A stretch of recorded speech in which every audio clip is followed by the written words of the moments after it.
Bonjour. Alors, nous allons voir aujourd'hui dans le chapitre des vecteurs, les vecteurs dans un repère, et nous allons voir surtout comment trouver les composantes d'un vecteur. Alors, tout d'abord, j'ai dessiné un repère. Quand vous dessinez un repère, veillez bien à mettre les flèches. Donc, ça veut dire que mes unités vont partir d'ici et vont augmenter. Ça, c'est selon x. Ici, c'est selon y. Pour pouvoir donner un nombre à ces unités, il faut mettre au moins une unité sur chaque axe pour savoir mesurer. Alors ici, j'ai dessiné un repère orthonormé.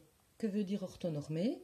Il est orthogonal, ce qui veut dire qu'il est perpendiculaire. On n'aura pas toujours des vecteurs perpendiculaires, d'ailleurs dans les vecteurs, des axes perpendiculaires, pardon. D'ailleurs dans les vecteurs, ça arrive couramment. Donc ici, c'est un repère orthogonal, donc, et orthonormé parce que ici, une unité vaut une unité horizontalement et verticalement.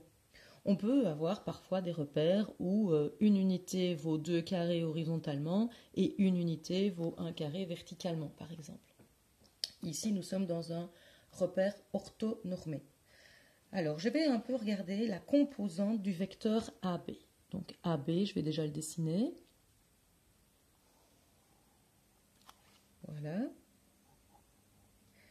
Alors, la composante du vecteur AB, il ne faut pas déjà confondre, du point de vue vocabulaire, composante et coordonnées. Les coordonnées, ce sont les coordonnées d'un point qui vont me permettre de me placer. Donc ici, par exemple, les coordonnées de A, c'est, selon l'axe des X, moins 2, et selon l'axe des Y, 4. Donc les coordonnées de A sont moins 2, 4.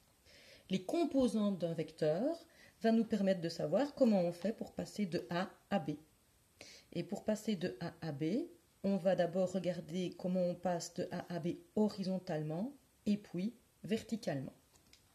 Donc, pour passer de A à B horizontalement, je vais donc faire sauter ici, ici, ici, ici, ici. Donc là, je suis bien au droit de B.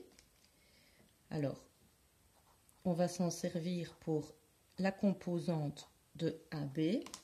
Donc, j'ai avancé de 1, 2, 3, 4, 5 unités pour passer de A à B. Pour passer de A à B, je vais dans le même sens que l'axe X. J'avance de 5 unités dans le même sens que l'axe X. Pour maintenant passer de A à B verticalement, donc si je suis arrivé là, il va falloir que je descende de 3 unités. Pour passer de A à B, il faut que je me déplace horizontalement de 5 unités et puis que je descende de 3 unités. Alors, j'ai dû descendre de 3 unités, donc je vais dans le sens opposé à l'axe Y. Si je vais dans le sens opposé à l'axe Y, je vais mettre moins 3. 5 moins 3 sont les composantes du vecteur AB. Regardons un petit peu maintenant le vecteur BA. Donc le vecteur BA, ça veut dire que je démarre de B et que je vais vers A.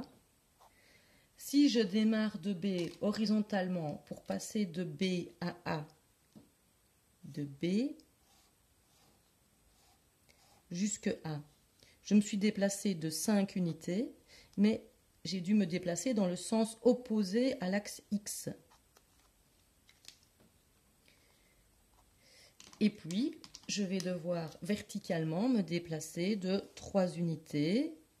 Je monte de 3 unités, je me déplace dans le même sens que Y, 3 unités. Donc vous remarquez que les composantes du vecteur AB, ce ne sont pas les mêmes que les composantes du vecteur BA. Donc le sens est important dans les composantes. Alors par contre, vous remarquez qu'elles sont opposées, donc ça on le verra un peu plus tard. Petite chose aussi, vous pouvez voir parfois dans d'autres vidéos les vecteurs, les composantes du vecteur qui s'écrivent comme ceci. Ça revient au même. Ça dépend des pays, en gros. Donc voilà comment trouver les composantes d'un vecteur.